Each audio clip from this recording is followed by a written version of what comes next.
ಯಾವ ಹಾಡ ಹಾಡಲಿ ನಿನ್ನ ಗುಡಿಯ ಬಾಗಿಲಲ್ಲಿ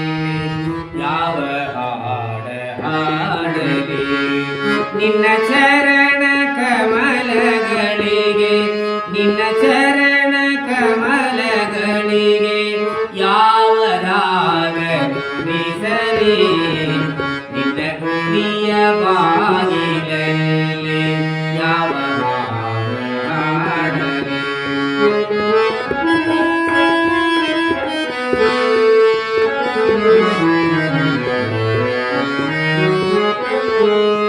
ಹುಟ್ಟಿನಿಂದ ಬೆಳೆದು ಬಂದ ನಂಟ ಹೇಗೆ ಮರೆಯಲಿ ಇಂದು ಯಾವ ಹೆಸರಿನ